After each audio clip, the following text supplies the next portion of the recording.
अस्सलाम अलैकुम दोस्तों। इब्राहिमी दीन अरब में ज़्यादा नहीं ठहर सका। पूरे देश में फिर से बुत परस्ती फैल गई। लोग खुदा के साथ मूर्तियों की भी पूजा करने लगे। उनको खुदा तक पहुंचने का माध्यम और ज़रिया समझने लगे। उनका अकीदा था कि ये खुदा के साजी और हमारे सिफारिशी हैं। यही ज़रूरतों को पूरी करने वाले और मुसीबतों को दूर करने वाले हैं। इसलिए वह मुसीबतों में उन्हीं को पुकारते और फरियादें भी उन्हीं से करते। हज़रत इब्राहीम अलैहिस्सलाम तो खालिस तौहीद की दावत देते थे और शिर्क और मूर्ति पूजा से बेजार थे, लेकिन ये लोग उनको बिल्कुल ही भूल गए और मूर्तियों के पुजारी बन के रह गए। लेकिन ऐसा एकदम ही नहीं हो गया, इसमें भी ज़माना लगा।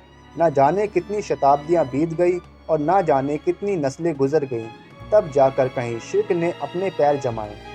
यह शिर्क आया कहाँ से और मूर्ति पूजा का चलन कैसे शुरू हुआ? बात यह थी कि हज़रत इब्राहीम अलैहिस्सलाम और इस्माइल अलैहिस्सलाम से अरबों को बहुत ज़्यादा मोहब्बत थी। काबा का निर्माण उन्हीं दोनों ने किया था, इसलिए उन्हें काबा से भी बड़ी मोहब्बत थी। फिर यह मोहब्बत यहीं तक सीमित ना रही। इसके इर्द गिर्द जितने पत्थर थे वह सभी उनकी नज़रों में बहुत ज़्यादा बाबरकत बन गए। अब अगर वह मक्का से बाहर जाते, चाहे रोज़गार के लिए चाहे कारोबार के लिए, तो वह एक पत्थर भी साथ ले जाते। उनका ख्याल था कि इससे सफ़र में बरकत होगी और मकसद में कामयाबी मिलेगी। फिर बात यहीं तक सीमित ना रही। जो लोग मक्का से कुछ दूर रहते थे वह काबे के पास से पत्थर उठा उठा कर ले गए और अपने यहाँ लगा लिए। अब वह काबे की तरह इसका तवाफ़ करते और हजरे अस्वद की तरह इसको चूमते। इस तरह वह अकीदा जिसके खिलाफ हज़रत इब्राहीम अलैहिस्सलाम ने मुसलसल जिहाद किया था, अरब में फिर लौट आया। फिर एक बात और थी जिसकी वजह से यह अकीदा और तेज़ी से फैला। ज्वालामुखी पहाड़ फटते तो लावे की शक्ल में जो पत्थर निकलते, उनके बारे में धारणा थी कि यह टूटे हुए सितारे हैं जो आसमान से ज़मीन पर आ गए हैं। यहीं से वह पत्थर पवित्र समझे जाने लगे, क्योंकि कुछ जातियां तारों को बड़ी महानता देती थी, इसलिए कि उनमें जगत श्रेष्ठा की कुदरत का जलवा था, उसकी शक्ति और महानता की छाया थी। इसलिए जिन पत्थरों के बारे में उन्हें विश्वास होता यह सितारों से टूटे हैं, उनको बहुत बरकत वाला समझते और बड़ी इज्जत करते। फिर इज्जत का यह ख्याल और आगे बढ़ा और अब उनकी पूजा भी होने लगी। नस्लों पर नस्लें गुजरती रही, यहाँ तक कि यह अकीदा बिल्कुल पक्का हो गया।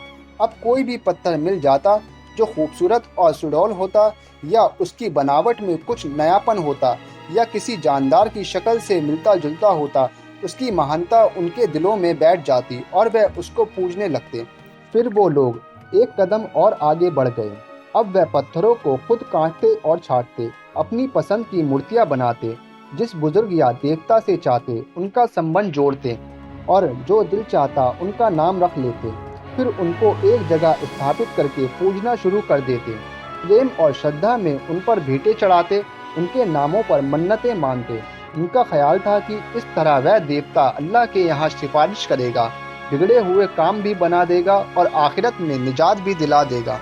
मक्के में सबसे पहले मूर्ति लगाई गई और फिर काबा के आंगन में लगाई गई। वह मूर्ति हुबल की थी। उसको लगाने वाला व्यक्ति अमर बिन लही था। यह कहीं सफ़र कर रहा था।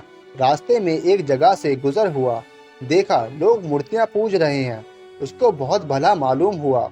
उसने कहा, एक मूर्ति हमें भी दे दो, हम अपने यहाँ ले जाएंगे, हम भी इसकी पूजा करेंगे। लोग हंसी खुशी तैयार हो गए और वह मूर्ति लेकर मक्का आ गया। फिर धीरे धीरे काबा में और मूर्तियां आई।